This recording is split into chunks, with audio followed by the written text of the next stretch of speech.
Hey, what a way to go into our County Commission segment with our Michelle Lujan Grisham song, Every Breath You Take, I'll Be Watching You. Anyway, Fred Beard is here, County Commissioner Fred Beard, and our lobbyist representative. Do you like being called a lobbyist, Jerry? He's got a very important title. Let's let him. Okay. Right. Yeah, it's the Public and Government Affairs Director for Eddy County. And as Gene likes to affectionately refer to me as the lobbyist for Eddy County, and I do a lot of things for the county other than just lobby issues for the county at the on the legislative level. But I appreciate it. Thank you, Gene. So say that title again, because I want to write the first letters. Public and Government Affairs Director. Public and GAD. That's right. So you're the PGAD. I guess. Whatever. I've been called worse by better, Gene. So that's all I'll say about that. Well, we're glad you're there. I'm glad I'm there too. And I know the commissioners appreciate all the work that you do. I hope they do. So. I like doing my job. So. Yeah. I was mentioning just before we went on the air, and I know this is not a county project, although I'm sure you guys have been asked a number of times about it. I had to go to our transmitter site east of town on 12 Mile Hill once a day in the last 2 days. And the second time was kind of interesting. Channel 6 television is out there. And so if you watch over the air ABC KOAT, that's originating from that site. I have transmitters in that building. So we were out there Monday because there was a power issue out there, and I was with an engineer from another TV station who's also out there, and we got all that. CVE came out on the spot, got everything squared away. So we left, right? Left, right. No, we left, comma, right? Question mark. So yesterday I get a call from the TV station engineer who had gotten a call from the cable company who said they weren't getting the signal. And so I called the other guy that was out there with me, and I said, did we leave it on? Did we? And no, everything was on when we left. I said, I thought everything was on There you go. when we left. So as a favor to them, Lon and I drove out there yesterday, and the breaker had tripped on all the TV stuff. So, flip the breaker, everything comes back on, and they're back on the air again. I was a hero to the, people that watch on cable, I guess. But, and then when we got home, I turned the TV on, there was a basketball game on there, and I thought, well, no wonder they were worried about it. But anyway, long story. The thing I noticed was they're finally striping and getting the 82 project. Looks like it's getting closer and closer to where it may be completed in the next few years. That's great. So it looks good. It looks what they've done. But the one thing that was kind of a puzzle, and the mayor mentioned this a few weeks ago, as you're going into Riverside from either east or west, it goes from 2-lane. As you're going west to east, it goes from 2-lane to the 4-lane. As you're coming from west to east, it's 4-lane. But now it's divided with a turn lane. And they've put these cement medians. And they're not real high, but I can just see a lot of motorists straddling those, running over them, getting, kicking them over and stuff like that. So I was kind of curious as to why, the reasoning for putting those in there at that particular spot. Have a good one. Oh, I'm sure they've studied it in science, and That's right. That's what engineers make big money for. They can figure that stuff out. If we put one of these here, this will cause motorists to do this. Theoretically. So, anyway, it was good to see, and I know you guys have been asked from time to time, why don't you guys take over that project? But you've got plenty of other things to work on. So. I don't think that would fly very well. I know you've got some things you want to talk about, but I do want to ask you, I was asked the other day, and I think you talked about it last time you were here, Fred. I was asked the other day, what is the status of the Brinewell project? And the last time you guys were here, you were talking about how the state was begging for money to kind of finish that project up. And so I thought I would ask today, if you wouldn't mind, kind of give us an update on, as far as you know, where that project stands right now. It has all been agreed to that the county and the city will each pony up their part. That was written into the bill. Now, Jerry's going to know more about the intricacies of all that than I do. But I also think I can say straight up that until they change the county commission out, the county will not pony up another dollar. So. Okay, so how much think did the that's county, and when you say the city, you mean the city of Carlsbad? Yeah, the city, and they always come back. This was a state problem. It was it's a state highway. They permitted it, but they always structure it so that the county and the city have to pony up a portion. And those numbers straight up. I'm thinking $3 million. Yeah, what wound up happening is that they had the governor allowed the highway department to extend the gasoline excise tax from the Department of Transportation, which they had allowed us to take in the last couple of years. I don't have the years exact, but anyway, amounts to $17 million. Of that $17 million, there's $1.5 million comes from the county, $1.5 million comes from the city of Carlsbad, which is 13, and the remainder of that, $5 million comes from, I think it's exactly $5 million comes from the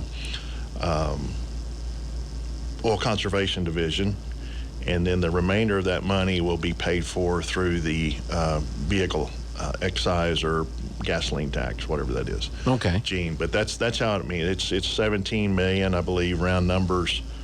The governor has said also, like the commission has said, that there will be no more money going toward that from the state. The county has also stood its ground and said the same thing. They assure us, as they have on several occasions, assure us that this will be enough money to complete the project. So the $17 million is in addition to the money that has already been spent on that project. Yes. So this is supposed. We were actually talking about that at breakfast this morning. We're not sure about how much money has been put into that project, but it's tenfold to what they had originally estimated, or more. Okay. That's pretty standard fare.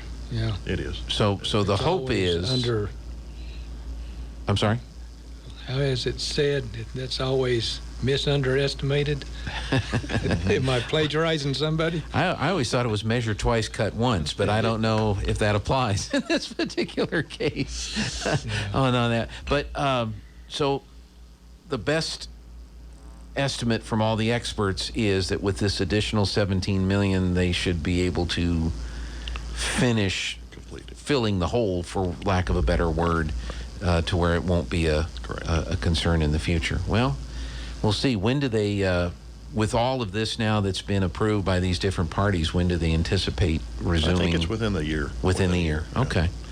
All right. So hopefully that answers the question from one of the listeners that I hope so.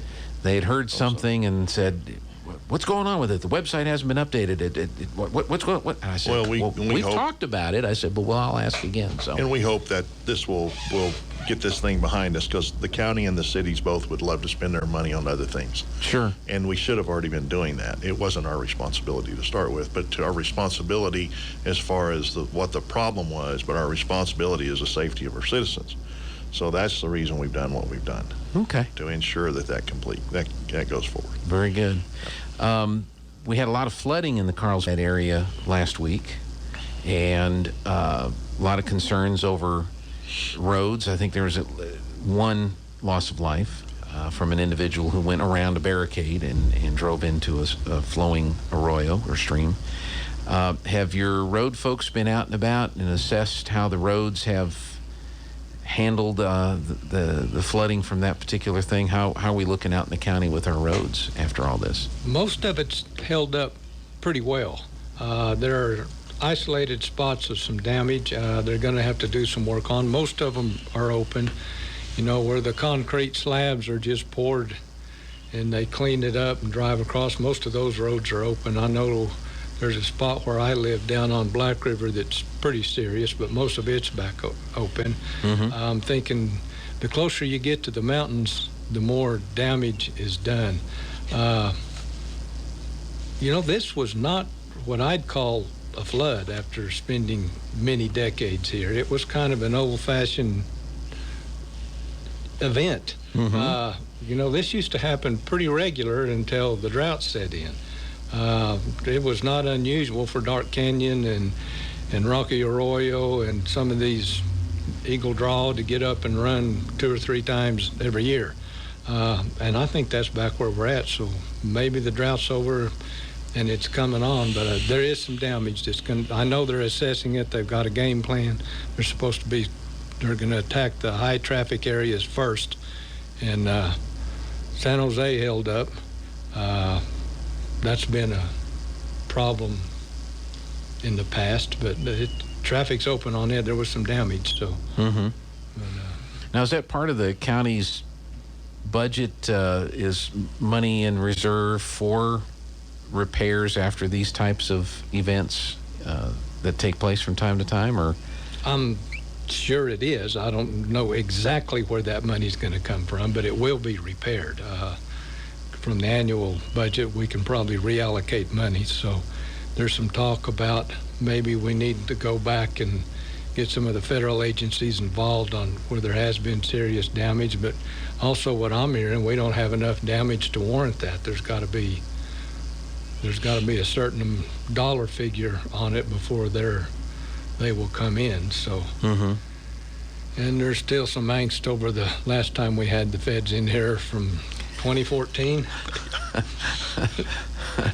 They try to take over? Yeah, I think there's we're still looking at Joy Road. We're still looking at Armstrong Road all the way back to the last flood, which was a flood. Yes. Right. Yeah. Yeah.